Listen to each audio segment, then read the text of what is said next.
What's up, you guys? It's Matt here. So during the live stream, I was getting a lot on this whole Terra Rebel station that has been developed, that has been launched.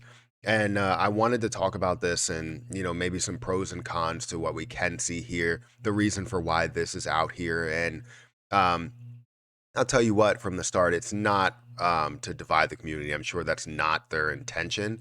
But we can definitely get into some details, some pros and cons with this, and the difference kind of between Rebel Station and Terra Station. So, guys, if you could, make sure you hit the like button, the subscribe button, the notification bell for more videos like this one. Also, make sure you guys check out some of the links down below. It does help out the channel. And if you guys want to follow me on Twitter, make sure you follow me on Twitter at Perry8K. You can get a lot of different stuff there. Whether I do have a quick thoughts to something rather than creating a video, you can definitely get that. But let's take some time to talk about this whole Rebel Station situation. So I went on Reddit and also saw a couple of things and saw this, right? We got 20 upvotes.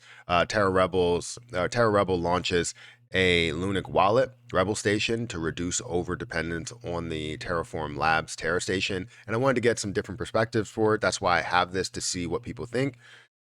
Somebody's saying they're waiting for the 6-month review before they, I guess, end up making any type of moves. Will staking carry over, or do coins need to be undelegated to move over? And most likely it's the latter.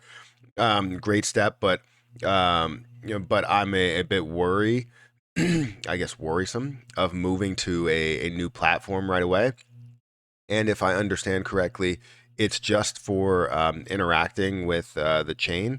So functionality wise, for now, it's the same. So I wanted to get kind of some perspective on that, and obviously there's more comments as well, but basically that's where people's mindset is. Now there's more that goes into it. A lot of people that I have asked on live stream have talked about it and said we may end up seeing a divide with the community, and they may not be wrong by seeing that or by saying that. So if you don't know, going through Terra Station, you really have to have multiple checkpoints in order to get things, passed and done, right?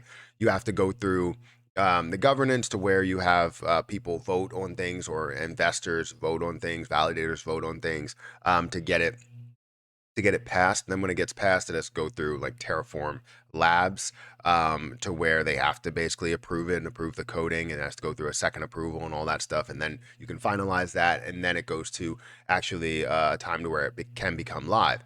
With the 1.2%, it was something where they were really trying to get the coding perfect, but then you did have some delays as well, based on, we needed some approval, we needed multiple approvals there and all of that stuff. Now this eliminates some of those checkpoints, because you don't have two sides that really have to say, hey, this, we need a 1.2% tax. Well, this is the coding, this is the double check to that coding.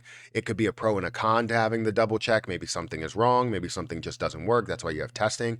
But then you also have the delays that factor into it. So it's not necessarily a bad thing, and it's not necessarily a great thing. But let's go into this article here. Terra Classic developers launch Lunic wallet to hedge out Terra Station and TFL. So Terra Rebels, the group of developers behind the development of Terra Classic blockchain, announced today, November 30th, which today is December 1st, 2022, the launching of a new Lunic wallet known as Rebel Station, um, which they called another step towards autonomy. Terra Classic developers are putting all heads on the table to ensure their quest to reduce the dependence of Lunic on Terra Station. The group has made fresh headway to make this happen. In May, the Terra Classic USD, USTC is kind of catching you up, was one-legged. This resulted in the introduction of excess Lunic into the token supply. This made Terra Rebels the leading decentralized group of developers prioritize Lunic burning. We got to understand and remember where we came from. Prioritize Lunic burning. Their goal is to reduce the Lunic's total supply from 6.9 trillion to 10 billion tokens. This led to a rollout of the 1.2% Lunic tax burn on off-chain and on-chain transactions on Terra Classic Network. So that's not true. It was mainly on-chain. There's no off-chain transactions besides, I guess, MEXC and Coinin were doing that and are still doing it.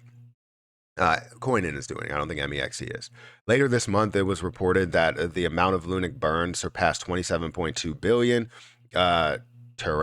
Terrarity, I can't even say that. I don't know why I struggle with that. A Lunic burning tracking platform showed that 27.9 billion Lunic tokens had been taken out of the supply forever. The platform added 458 million Lunic were burned per day. That's good. However, it's not great. It's good though. Anything's better than nothing. However, Terra Rebels believe that the way out is to reduce the dependence of Lunic on Terra Station by creating this wallet. Terra Station's difference between Rebel Station. Many of the prominent community members, including Rex, pointed out that the interface of the Rebel Station looks similar to Terra Station. However, the group of developers explained that there is a notable difference in the Revel is supposed to be Rebel Station, reducing dependence on Terraform Labs, TFL for short. With this new wallet managed by Terra Community, there will be little to no downtime required to upgrading the new software versions because it won't need to go through TFL anymore. The new Lunic wallet is designed to enable Terra Classic users to hold and transfer their tokens. It also allows them to delegate holdings, participate in network governance, and see vital metrics about the network. So obviously there are pros and cons to this, right? Pro would be the fact that you don't really have to go through TFL and all these different approvals that you need to make within Rebel Station. You can get the buy button on there if you wanted to. You don't have to go through approval for TFL. If you wanted to implement some sort of another tax, you can do that. But the issue is that you are now kind of dividing the community between people that want to be on Rebel Station, people that want to be on Terra Station. And is it considered you're a part of what Do Kwon created if you're on Terra Station and TFL's platform, and now we're on this new platform and we're considered that bigger community? That separate community that doesn't really have the decision making from them, but the decision making from us. That's an interesting way of putting it. But then you have people on both sides that are like, I'm sticking here because I'm not going through this 21-day waiting period to undelegate and redelegate and do all this extra stuff. Do we have to create new validators? Are the validators rolling over? Like, what's all of the different detail to that? Now, I haven't checked out Rebel Station. I have downloaded the Chrome extension, which there's only 20 or 35 users that have downloaded it so far. I want to see what people are doing with it and what it looks like. So we'll have to look into that and give you guys an update on the looks of it. But I can tell you that I don't believe they're trying to divide the community. I think with what I have heard, they're trying to do this as a backup plan in case TFL does go down, in case we see a lack of communication or a lack of being able to change stuff because it has to go through TFL, right? They don't, unless they give the authority directly to Terra Rebels, which is not the case, right? Or at least we think it's not the case. So it just creates kind of a backup plan, really. And that's what I've heard it to be, is a backup plan. But when it comes to just developing these things, it seems like so many things are dividing the community without trying to divide the community, you know? So anyways, that's my opinion on Rebel Station. It looks interesting, right? At least, right? To say the least. And I won't say that it's horrible. I won't say that it's amazing. I won't say it's the best thing ever and that it's going to change the game. But it's definitely big news to see Rebel Station and what it could be. So we will continue with this. We will make other videos updating people on what the software looks like, how, you know, different it is. It says how it's different, but I will go through the actual examples of how different. But anyways, guys, hit the like button, hit that subscribe button, hit that notification bell for more videos like this one. Thank you guys for watching, and I will catch you guys in the next video.